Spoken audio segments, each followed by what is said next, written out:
तो हम लोग संपत्ति अंतरण अधिनियम की धारा 52 है ना 52 पर चर्चा करते हैं।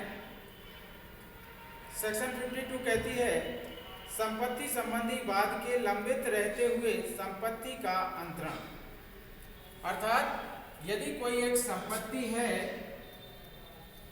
ना, ये मान लीजिए खेत है, तो ये संपत्ति जो है सौम्या कहती हमारी है ना, और इसी संपत्ति के संदर्भ में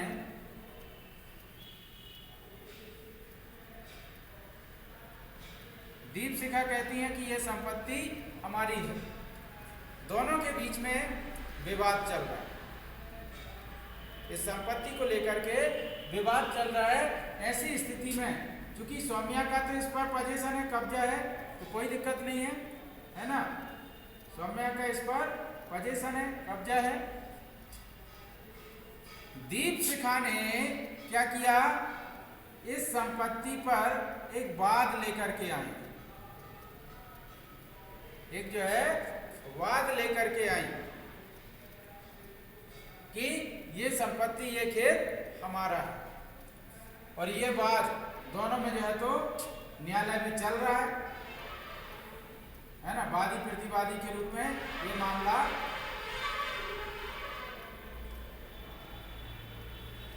न्यायालय में चल रहा है। तो हम लोग जानते हैं कि सिविल के मामले वर्षों तक जो है तो चलते हैं। तो जब ये मामला जो है न्यायालय में पहुंचा, तब से लेकर के जब तक इसका अंतिम निपटारा ना हो जाए, उस संपत्ति के संदर्भ में जो भी जजमेंट आता है, उस जजमेंट के अनुसार जब तक फाइनली उस मामले की कार्रवाई कंप्लीट ना हो जाए, तब तक इस संपत्ति को ट्रांसफर नहीं किया जा सकता, अंतरित नहीं किया जा सकता। क्या कह रहा है, कह रहा है कि जम्मू कश्मीर राज्य को छोड़कर, तो ध्यान रखिएगा, अब जम्मू कश्मीर भी इसमें सम्मिलित हो गया है ना। 370 हटने के बाद से अब जम्मू कश्मीर पर भी ये प्रावधान लागू हो। तो कह रहा है कि भारत की सीमाओं के अंदर प्राधिकारवान या केंद्रीय सरकार द्वारा ऐसी सीमाओं के परे स्थापित किसी न्यायालय में ऐसे वाद या कार्यवाही के लंबित रहते हुए, तो कह रहा है कि भारत के किसी भी न्यायालय में है ना, भारत के अंदर किसी भी न्यायालय में, किसी भी न्यायालय में, और भारत से परे अर्थात भारत के बाहर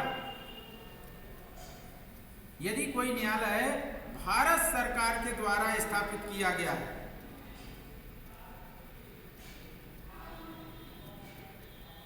भारत सरकार द्वारा स्थापित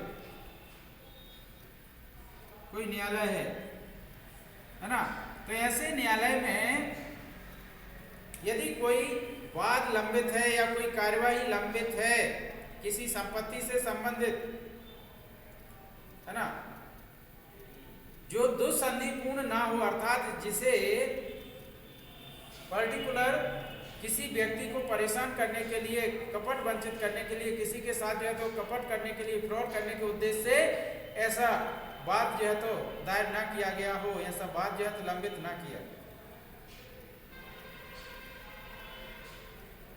है ना, जो दुसंधिपूर्ण ना हो और जिससे स्थावर संपत्ति का कोई अधिकार, प्रत्यक्षता और जो है विनिर्दिष्टता प्रश्नगत हो, वह संपत्ति उस वाद या कार्रवाई के किसी भी पक्षकार द्वारा उस न्यायालय के प्राधिकार के अधीन और ऐसे निबंधनों के साथ जैसा वह अधिरोपित करे, अंतरित या व्यनित की जाने के सिवाय, अर्थात यहाँ पर यदि ऐसी संपत्ति को अंतरित भी किया जाना है तो न्यायालय की अनुमति से ही वह अंतरित की जा सकती है। अन्यथा दोनों में से किसी भी पक्षकार के द्वारा, कार्यवाही के किसी भी पक्षकार के द्वारा यहां पर उस संपत्ति को, जिस संपत्ति से संबंधित कोई वाद लंबित है, उस संपत्ति को अंतरित नहीं किया जा सकता, उस संपत्ति को ट्रांसफर नहीं किया जा सकता किसी भी पक्षकार के द्वारा, ना तो वादी के द्वारा और ना ही प्रतिवादी के द्वारा, है ना। लेकिन यदि लंबित वाद दुसंधिपूर्ण है ना, पता चला कि ये प्रॉपर्टी जो है बेचने का सौम्या ने कांटेक्ट किया हुआ है, किससे? मांडवी से, है ना। मांडवी से यहां पर जो है सौम्या ने ऐसा कांटेक्ट किया कि हम जो है तो ये खेत आपको 10 लाख रुपए में बेच देंगे, है ना। कब बेच देंगे? 1 जनवरी 2021 को। 1 जनवरी 2021 को ये खेत हम जो है मानवी को बेच देंगे, ऐसा किसने कांटेक्ट किया? सौम्या ने।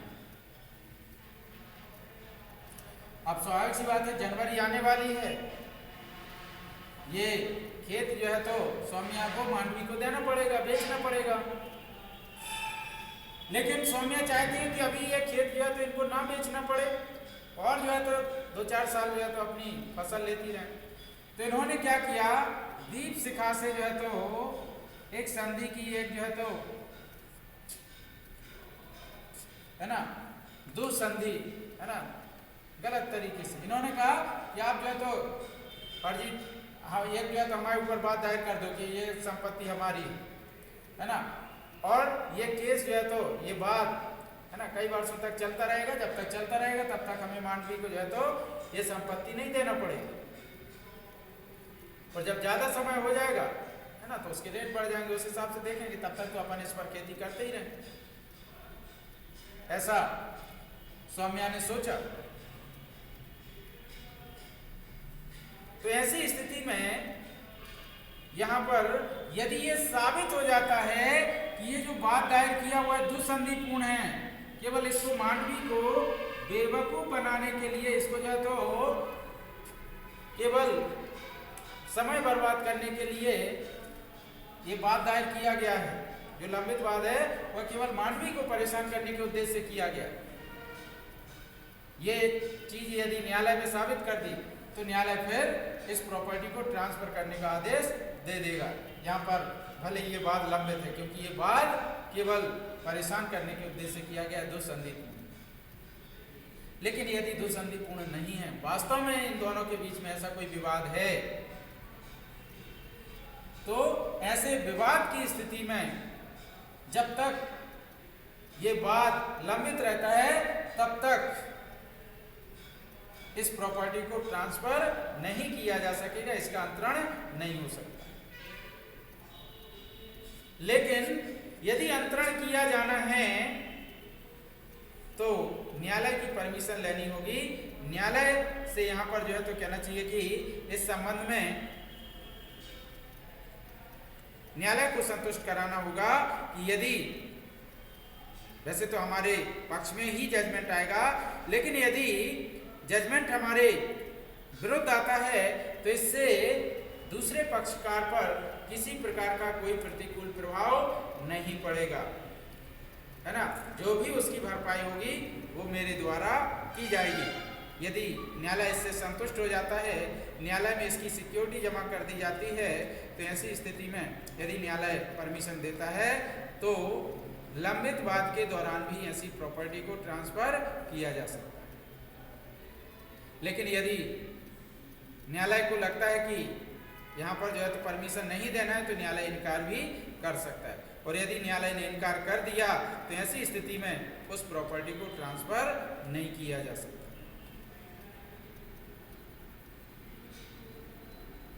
ठीक, तो ये चीज, इसका स्पष्टीकरण जो है तो दिया हुआ है ना। अभी जितना बताया उतना क्लियर है ना। तो अब जो है स्पष्टीकरण में अगर हम देखें तो स्पष्टीकरण में कह रहे किसी वाद या कार्यवाही का लंबन इस धारा के प्रयोजनों के लिए उस तारीख से प्रारंभ हुआ समझा जाएगा जिस तारीख को सक्षम अधिकारिता वाले न्यायालय में वह वाद पत्र प्रस्तुत किया गया। अब पता चला कि वह वाद पत्र जो है किसी ऐसे न्यायालय में पेश कर दिया जिसको उस मामले को सुनने की अधिकारिता ही नहीं है ना। पता चला 50 लाख की प्रॉपर्टी का मामला है और सीजे सेकंड के पास जो है तो ले जा करके वाद पत्र दायर कर दिए है ना। तो सीजे सेकंड को तो उसको सुनने की अधिकारिता ही नहीं है। अब पता चला वहां पर आपने है ना 2 साल से जो है तो वाद पत्र पड़ा हुआ है ना। तो कह रहा है कि वहां पर लंबित वाद नहीं कहलाएगा, वहां पर जो है तो बात की अभी जो है तो शुरुआत नहीं कहलाएगी है ना। लंबित वाद कब से जो है तो प्रारंभ होगा, जबकि ऐसा वाद या ऐसा वाद पत्र सक्षम न्यायालय है ना, कॉम्पिटेंट कोर्ट, सक्षम न्यायालय के समक्ष प्रस्तुत किया जाए।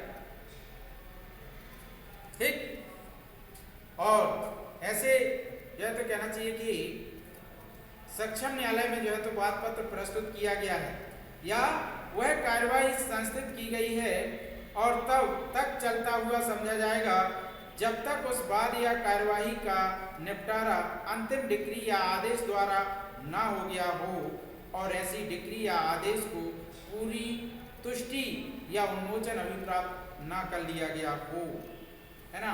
अर्थात यहाँ पर लंबित वाद की शुरुआत या कहना चाहिए कि लंबित वाद कब से प्रारंभ होता है, तो यहाँ पर कह रहा है कि जिस दिन या जिस तारीख को ऐसे मामले को ऐसे जो है तो कहना चाहिए कि प्रॉपर्टी से संबंधित जो कहना चाहिए वाद पत्र को कॉम्पिटेंट कोर्ट या सक्षम अधिकारिता वाले न्यायालय में प्रस्तुत किया गया है, वहां से ऐसा लंबित वाद प्रारंभ होता है।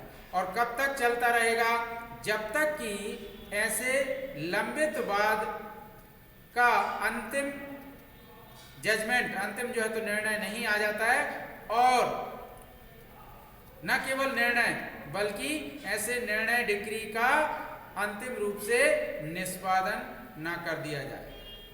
जब उसका निष्पादन कर दिया जाएगा, ऐसे जो है निर्णय या डिक्री का जो है तो निष्पादन कर दिया जाएगा, तब जो है तो वह बात जो है तो कहना चाहिए कि कंप्लीट होगा है ना। जब तक उसका निष्पादन नहीं होता है तब तक वह वाद लंबित ही माना जाएगा है ना। आगे कह रहा है यह अन्यथा व्यनित नहीं की जा सकती कि उस यहाँ पर कह रहा कि ऐसे डिक्री या आदेश की को पूरी तुष्टि या उन्मोचन अभिप्राप्त ना कर लिया गया या तत्समय प्रवृत्त विधि द्वारा उसके निष्पादन के लिए विहित किसी अवधि के अवसान के कारण वह अनाभिप्राय ना हो गया हो। अर्थात या तो न्यायालय के निर्णय के पश्चात उस डिक्री या आदेश का निष्पादन करा दिया गया हो या फिर ऐसे डिक्री या आदेश के निष्पादन के लिए जो समय निर्धारित किया गया है किसी विधि के द्वारा, किसी विधि के द्वारा उसके निष्पादन के लिए कोई समय जो है तो निर्धारित किया गया है, तो वह समय व्यतीत हो गया है, वह समय बीत गया है ना। तो ऐसे लंबित वाद की अवधि वहां पर जो है तो समाप्त हो जाएगी। ठीक, तो यहाँ पर हमें क्या क्या ध्यान रखना है? पहली चीज हमें यह ध्यान रखना है कि यदि किसी संपत्ति से संबंधित कोई वाद लंबित है तो जब तक ऐसा वाद लंबित है तब तक ऐसी प्रॉपर्टी का ट्रांसफर नहीं हो सकता, ऐसी संपत्ति का अंतरण नहीं हो सकता।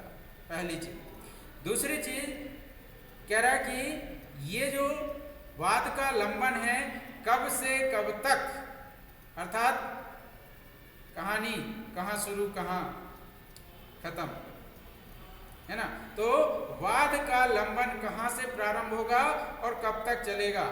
तो जिस दिन कॉम्पिटेंट कोर्ट के समक्ष, सक्षम न्यायालय के समक्ष वाद पत्र प्रस्तुत किया जाता है वहां से वाद लंबित हो जाता है। और कब तक जो है तो कहना चाहिए कि ये कार्यवाही लंबित मानी जाएगी, ये वाद जो है तो लंबित माना जाएगा? तो कह रहा कि जब इस मामले का न्यायालय अंतिम निर्णय दे देता है, जब अंतिम निर्णय आ जाता है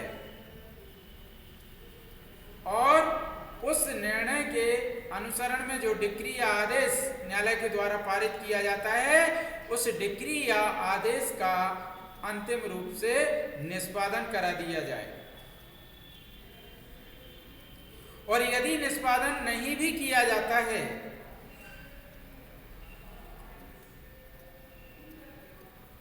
तो किसी विधि के द्वारा यदि उस निष्पादन के लिए कोई अवधि निर्धारित की गई है तो वह अवधि बीत जाने तक यह वाद लंबित माना जाएगा, यह वाद लंबित माना जाएगा। लेकिन आगे क्या कह रहा है कि ऐसा वाद दुसंधिपूर्ण नहीं होना चाहिए। यदि वाद दुसंधिपूर्ण हुआ तो वाद के लंबित रहने के दौरान भी संपत्ति का अंतरण हो सकेगा, प्रॉपर्टी का जो है तो ट्रांसफर हो सकेगा। इसके अलावा यदि संपत्ति के संबंध में वाद लंबित है उस दौरान यदि प्रॉपर्टी को ट्रांसफर करना है तो फिर न्यायालय की अनुमति लेनी होगी। और यदि न्यायालय अनुमति दे देता है, यदि न्यायालय में आप सिक्योरिटी देते हैं, अर्थात पक्षकार जो है तो सिक्योरिटी देता है कि यदि फैसला मेरे विपरीत आता है, मेरे विरुद्ध आता है, तो ऐसी स्थिति में दूसरे पक्षकार को किसी प्रकार की कोई क्षति, कोई नुकसानी नहीं होने देंगे। उसकी प्रत्याभूति, उसकी गारंटी यदि पक्षकार देता है तो न्यायालय परमिशन दे सकता है। तो यदि न्यायालय ऐसी किसी प्रॉपर्टी के ट्रांसफर के संदर्भ में परमिशन देता है तो ऐसे न्यायालय की परमिशन से किसी संपत्ति के संबंध में वाद लंबित होते हुए भी प्रॉपर्टी को ट्रांसफर किया जा सके। तो ये लंबित वाद का सिद्धांत यहाँ पर जो है तो कंप्लीट।